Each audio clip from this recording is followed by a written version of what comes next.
ಆದ್ರೆ ಕೃಷ್ಣ, ನೀನ್ ಯಾಕೆ ಬೆಣ್ಣೆ ತೆಗಿತಿದ್ದೆ ಹೇಳು? ಅಮ್ಮ, ನಿನ್ ಕೈ ಬೆಣ್ಣೆನ ನಾನು ಯಾವಾಗ್ಲೂ ತಿಂತೀನಲ್ಲ, ಅದಕ್ಕೆ ನಾನು ಇವತ್ತು ಅರ್ಥ ಮಾಡ್ಕೋಬೇಕಾಗಿತ್ತು.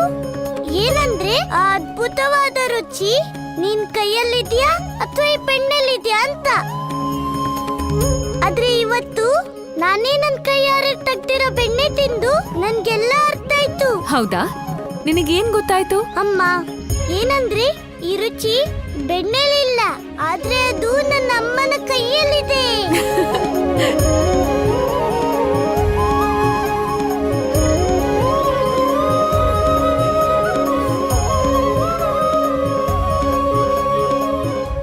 ಒಂದಲ್ಲ ಒಂದಿನ ನಿನಗ್ ಸತ್ಯ ಹೇಳೋದ್ ಕಲಿಸ್ತೀನಿ ಕೃಷ್ಣ. ಇಲ್ಲ ಅಂದ್ರೆ ನನ್ನ ಹೆಸರು ರಾಧೇನೇ ಅಲ್ಲ.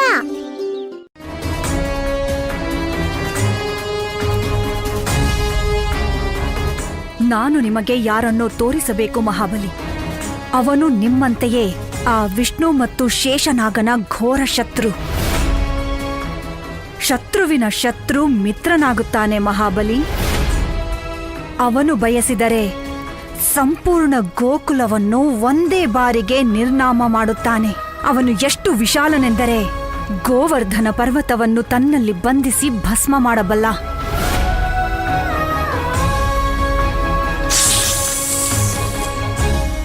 ಯಾರವನು? ನಾನು ಅವನನ್ನು ನೋಡಬೇಕು. ಎಷ್ಟು ವಿಶಾಲ ಜೀವಿ ಎಂದರೆ ಅದರ ವರ್ಣನೆ ಕೇವಲ ಕತೆಗಳಲ್ಲಿ ಉಳಿದು ಹೋಗಿದೆ. ಈಗ ಅವನಿಂದಲೇ ಗೋಕುಲದ ವಿನಾಶ. ನಮ್ಗೆ ಮೊದಲನೇ ಅಧಿಕಾರ ಇರೋದು. ಆದ್ರೆ ಕೃಷ್ಣ, ತಿನ್ನೋಕ್ ಅನ್ನನೇ ಇಲ್ಲ ಅಂದ್ರೆ ಬರೀ ಹಾಲು ಬೆಣ್ಣೆಯಿಂದ ಜೀವನ ನಡೆಸೋದು ತುಂಬಾ ಕಷ್ಟ ಇದೆ. ಇಲ್ವಲ್ಲ, ಯಾರು ಹೇಳಿದ್ರು ನಮ್ಮ ಹತ್ರ ಧಾನ್ಯ ಇಲ್ಲ ಅಂತ?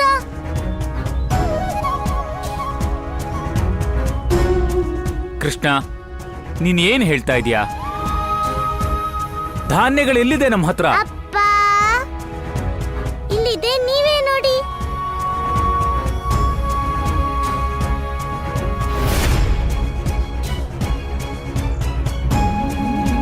ಇದೇನ್ ಹೇಳ್ತಿದೀಯಾ ಕೃಷ್ಣ?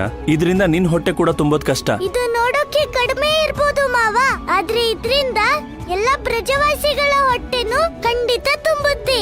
ಬನ್ನಿ ನನ್ ಜೊತೆ.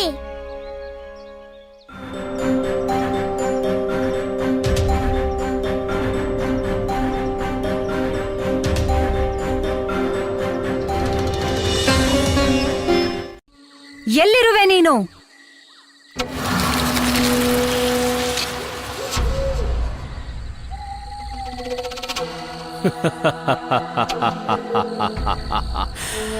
ಅಸುರ ರಾಜ, ನಿನಗೆ ಸುಸ್ವಾಗತ.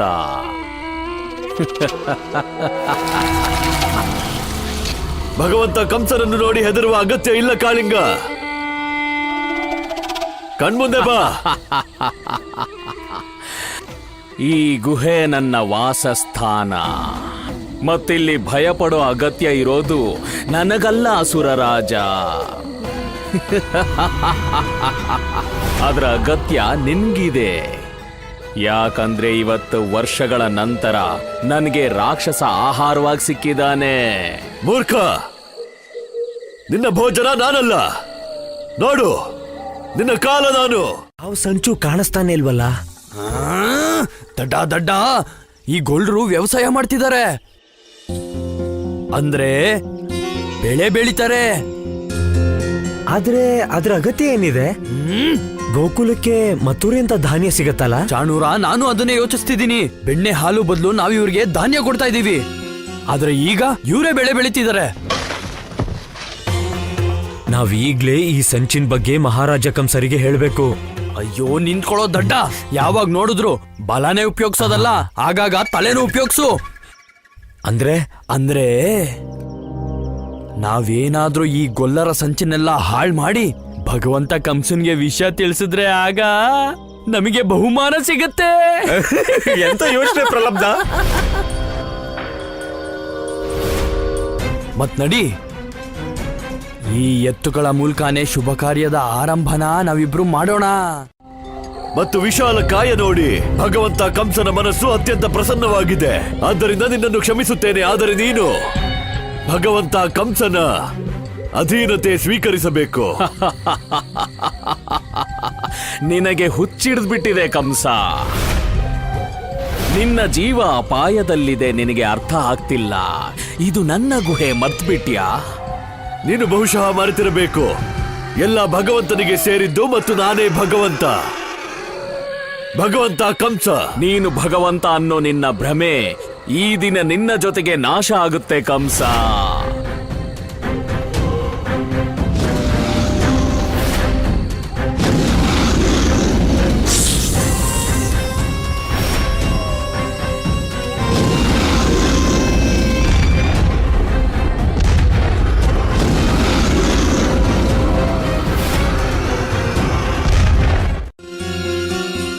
ಭಗವಂತ ಕಂಸನ್ ಎದುರಾಕೊಂಡಿದ್ದಕ್ಕೆ ನಾವಿನ್ನೂ ಶಿಕ್ಷೆ ಅನುಭವಿಸ್ತಿದೀವಿ.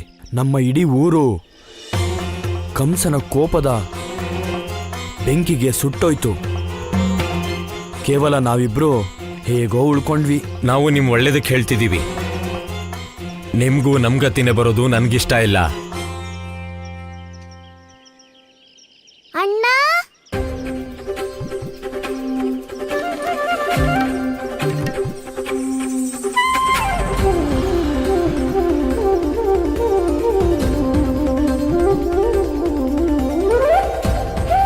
ನೀವ್ ಹೇಳ್ತಿರೋದು ನಮ್ಮ ಒಳ್ಳೇದಿಕ್ಕೋ ಇಲ್ಲ ಕಂಸ ಮಾವನ ಒಳ್ಳೇದಿಕ್ಕೋ? ನಾವು ಎಲ್ರೂ ಒಳ್ಳೇದಕ್ಕೆ ಹೇಳ್ತಿರೋದು. ಏನ್ ಚಾಣು? ಹಾ ಹಾ, ಎಲ್ರಿಗೂ ಎಲ್ರಿಗೂ.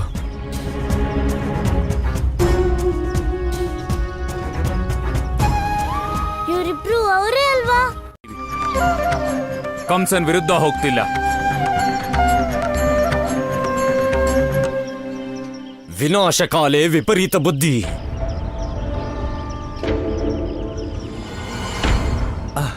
ಈ ತರ್ಕದಿಂದ ಏನೂ ಪ್ರಯೋಜನ ಇಲ್ಲ. ನಿಮ್ಮೆಲ್ಲರೂ ಪರಿಸ್ಥಿತಿ ಈ ಎತ್ತುಗಳ ತರ ಆಗ್ಬಿಡುತ್ತೆ.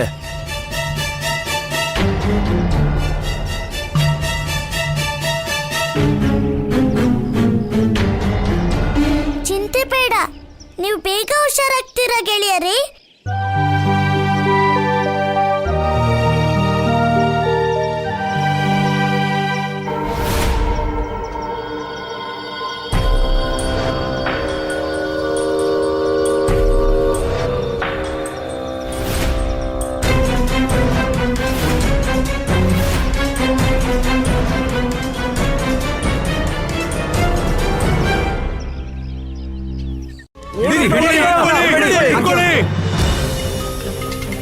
ನೀವಿಬ್ರು ನಮ್ಮ ಎತ್ತುಗಳಿಗೆ ಬೋರೆ ಹಣ್ಣ ತಿನ್ಸಿದ್ರಾ? ಇವತ್ ನಾನ್ ನಿಮಗ್ ತೋರಿಸ್ತೀನಿ ಗೋಪ ಧರ್ಮದಲ್ಲಿ ಇದಕ್ಕೆ ಶಿಕ್ಷೆ ಏನು ಅಂತ.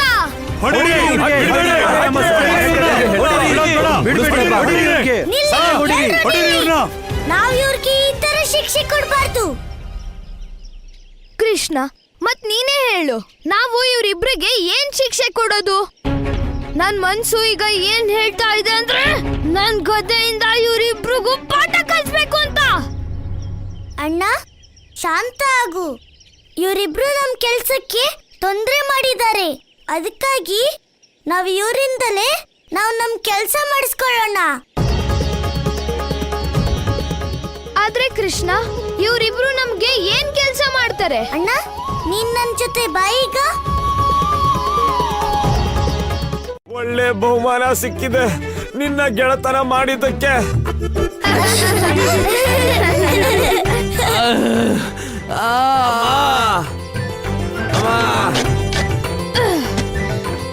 ಧಮ, ಸ್ವಲ್ಪ ನೀನ್ ಬಾ.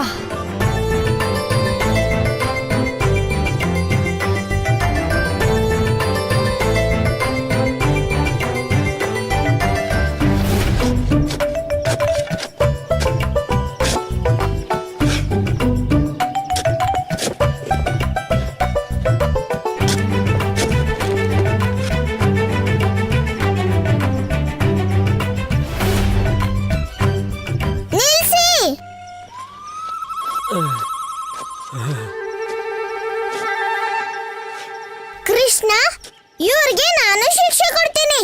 ಇವರು ನಮ್ ದನಗಳಿಗೆ ತೊಂದರೆ ಕೊಟ್ಟಿದ್ದಾರೆ. ಅಣ್ಣ,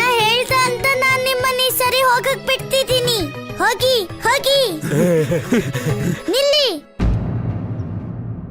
ಕಂಸ ಮಾವಂಗೆ ಗೋಕುಲ ಕಡೆಯಿಂದ ಧನ್ಯವಾದ ಹೇಳಿ. ಅವ್ರು ನಿಮ್ನ ನಮ್ ಸಹಾಯಕ್ಕೆ ಅಂತ ಹೇಳಿ ಕಳ್ಸಿದ್ರು ಅಲ್ವಾ?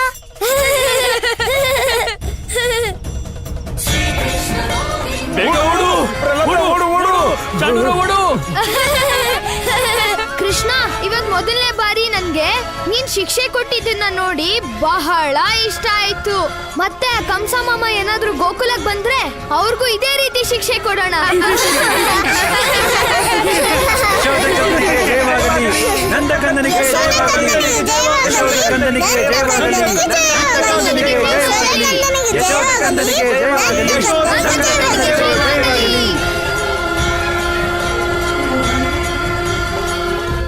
ಭಗವಂತ ಕಂಸನನ್ನು ಗೆಲ್ಲುವುದು ಅಸಂಭವ ಕಾಳಿಂಗ. ಈ ಕಂದರ ನಿನ್ನ ನಿವಾಸ ಯೋಗ್ಯವಾಗಿಲ್ಲ. ಹಾಗಾಗಿ ನಾನು ಬೇರೆ ಏನಾದರೂ ವ್ಯವಸ್ಥೆ ಮಾಡುತ್ತೇನೆ. ಬಿಡು ಕಂಸ, ನನ್ನ ಬಿಡು. ನಾನು ಈ ಗುಹೆ ಬಿಟ್ಟು ಹೊರಗೆ ಹೋಗಕ್ಕಾಗಲ್ಲ.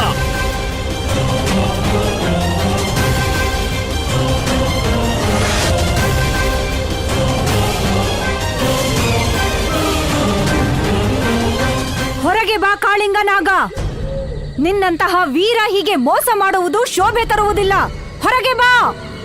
ನೀನು ಮಾತು ಕೊಟ್ಟಿದ್ದೆ, ಅಸುರ ರಾಜನಿಂದ ಸೋತ ಮೇಲೆ ನೀನು ನಮ್ಮ ಜೊತೆ ಬರಬೇಕು. ಹೊರಗೆ ಬಾ. ಆದರೆ ಕಾಳಿಂಗನಾಗ ಇಷ್ಟು ಭಯಭೀತನಾದದ್ದೇಕೆ? ಅಂಥದ್ದೇನಿದೆ ಈ ಕಂದರದಲ್ಲಿ?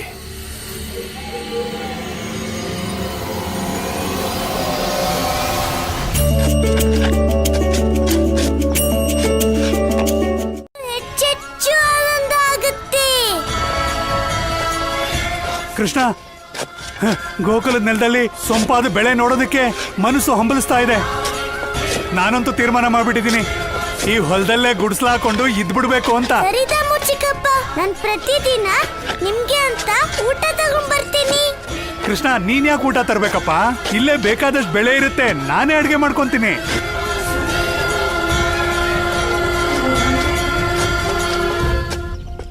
ದಾಮು ಚಿಕ್ಕಪ್ಪ, ಅಡ್ಗೆ ಮಾಡೋದಿಕ್ಕೆ ತುಂಬಾ ಸಮಯ ಬೇಕು. ಅಲ್ಲಿ ತನಕ ಹಸ್ಕೊಂಡೇ ಇರ್ತೀರಾ ಅಲ್ವಾ ಅಮ್ಮ? ಅಲ್ವಾ ಅಪ್ಪ? ಇದು ನನಗೆ ಹೊಳಿಲೇ ಇಲ್ಲ.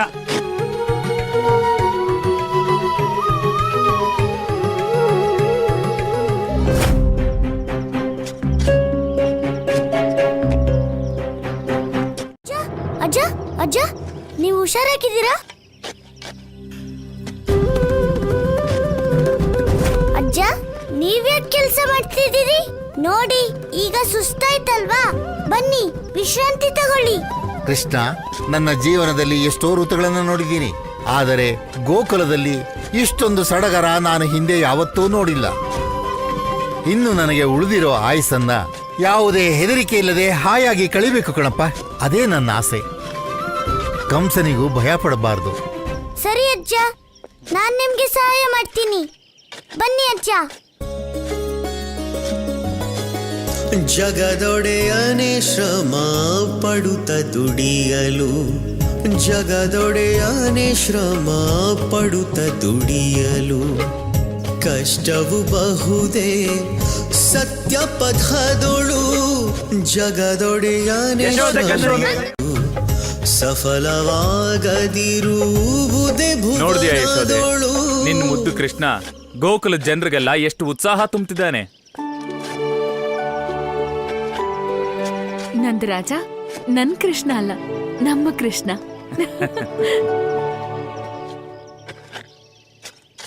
ಹೌದು ಯಶೋದೆ, ನನಗೂ ಪೂರ್ಣ ವಿಶ್ವಾಸ ಬಂದಿದೆ.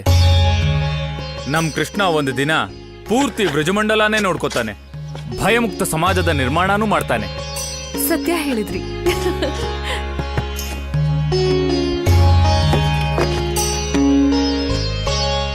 ಈ ನೆಲದಲ್ಲಿ ಬರೀ ಕಲ್ಲ ಇದೆ.